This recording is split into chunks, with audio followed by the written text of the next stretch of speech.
조갑제 TV 시청자 여러분 안녕하십니까? 2024년 11월 25일 오후 1시 반입니다. 오늘 조선일보 일면 머리 기사는 제목이 또 뒤통수 때린 일본입니다. 또 뒤통수 때린 일본.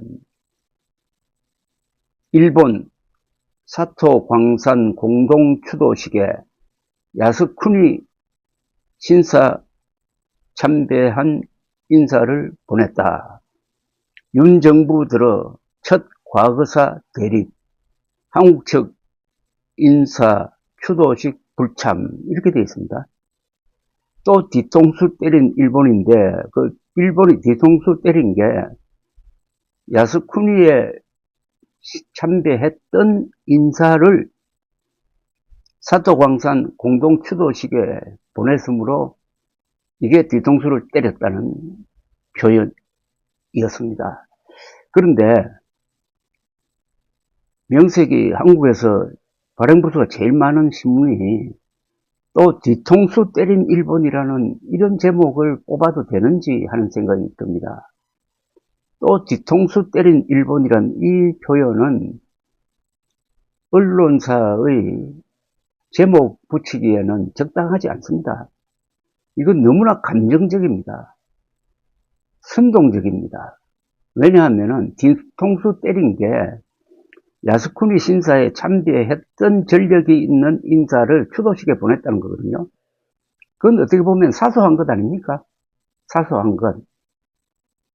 추도식을 한국과 일본이 공동으로 개최한다는 것은 좋은 뜻 아니겠어요?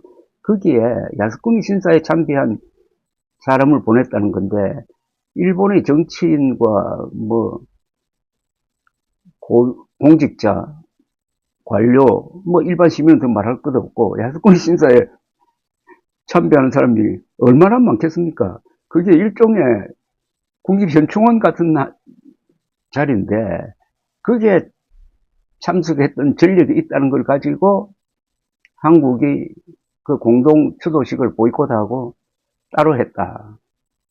이 정도인데 이거를 또 뒤통수 때린 일본이라고 이렇게 반일 감정을 자극할 필요가 있느냐 하는 것도 문제지만 지금 트럼프 정권 등장을 앞두고 한국과 일본이 북한과 중국과 러시아의 위협에 어떻게 공동 대처할 것이냐 하는 걸 가지고 머리를 싸매고 같이 대응책을 논의해야 할 이 시점에서 언론이 이런 어떻게 보면 사소한 걸 가지고 이렇게 크게 다룰 필요가 있느냐 하는 겁니다. 그런데 이 조선일보 오피니언란에는 아주 사려 깊은 글이 실렸습니다. 김성한 전 대통령실 국가안보실장이 쓴 칼럼인데 제목이 이렇습니다. 한미일 로드맵, 한일이 먼저 트럼프에게 제시해야. 바이든 시절 한미일 삼국협력 트럼프 2기에도 순항할까? 공급망 불확실성, 중국의 신기술에 대한 대응, 삼국협력이 승리될 확신 주어야. 경제기술 군사 안보 차원에서 한일 정부가 협력 로드맵 만들어 하루빨리 트럼프에게 전달해야. 이건 또 일면 기사와는 전혀 다른 분위기입니다. 지금 한국과 일본이 협력해가지고 트럼프를 좋은 방향으로 이렇게 유도해야 할 입장이다. 한국과 일본이 지금 공동 대응해야 할 입장이다. 라는 전문가의 견해를 보이고 있는데 조선일보는 너무 심하게 이 사토 광산 추도식 문제를 키웠다는 그런 인상을 주기에 충분한 글입니다. 그래서 김승한 전 대통령실 국가안보실장의 글을 소개를 해드리겠습니다. 양자관계를 선호하는 트럼프의 귀환으로 한미일 3자 협력이 시험대에 올랐다. 윤석열 대통령과 기시다 후미오 전 일본 총리의 역사적 결단으로 2023년 한일 관계가 개선되었고 조 바이든 미 대통령 주관으로 캠프 데이비드 정상회담이 열려 한미일 관계가 도약의 발판을 마련했다. 그런데 한미일 관계가 과연 트럼프 2기에도 순항할지 의문이다. 미국 우선주의를 내세우는 트럼프에게 한국과 일본은 미국과의 동맹을 통해 발전을 거듭한 부자 나라다. 이들에게 동맹 비용을 청구하기 위해서는 한국과 일본을 한미일 3자 틀 속에 넣고 다루기보다 양자 차원에서 미국이 한국과 일본을 각각 상대하는 것이 협상에 유리하다. 따라서 한국, 미국, 일본 협력을 유지하려면 어렵사리 관계 개선을 이룩한 한국과 일본이 한미일 협력이 지닌 부가가치를 미국에 보여주어야 한다. 사실 트럼프 일기는 한미일 3자 협력을 초기에 강조하다가 이내 한국과 일본의 동맹 비용 및 관세 압박을 가함으로써 3자 협력의 진전을 저지했다. 따라서 집권 1기에 3자 협력의 기초를 다졌으니 집권 2기에도 큰 문제가 없을 것으로 생각하면 오산이다.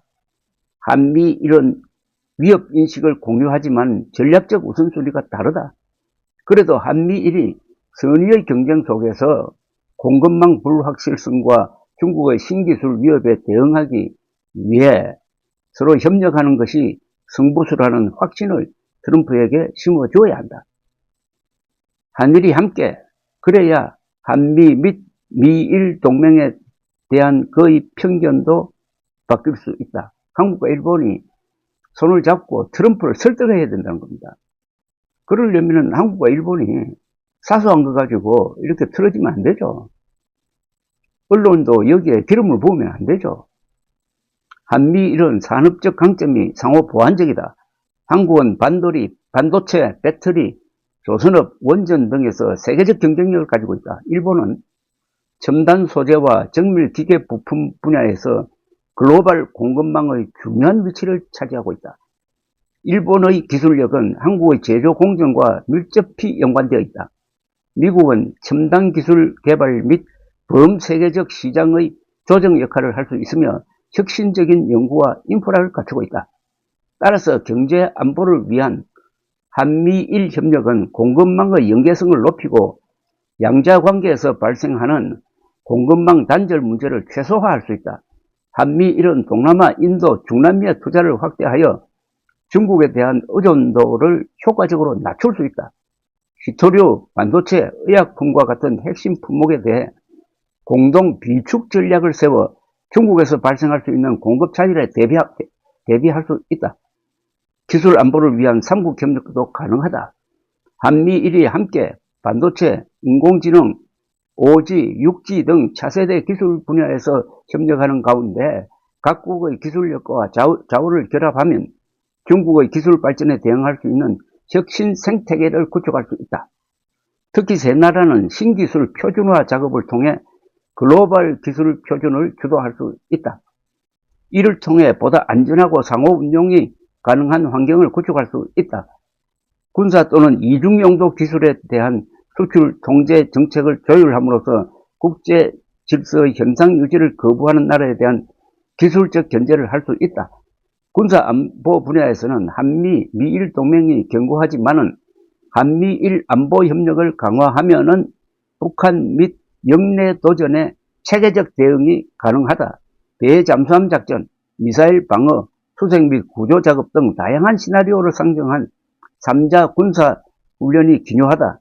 통합 미사일 방어 시스템 구축을 위해 미사일 방어 기술, 특히 첨단 요격 체계나 극초음 속 미사일 방어 시스템에 대한 3국 공동 연구 개발을 하면은 중복을 피하고 신속한 기술 개발이 가능하다. 그리고 한미일은 우주 도메인 인식 협력, 즉 인공위성, 우주 쓰레기, 우주 물체들을 감시할 수 있다. 3국이 우주 감시 및 위성 기반 정보를 공유함으로써 적의 미사일 발사 탐지와 우주 자산 추적 능력을 강화할 수 있다.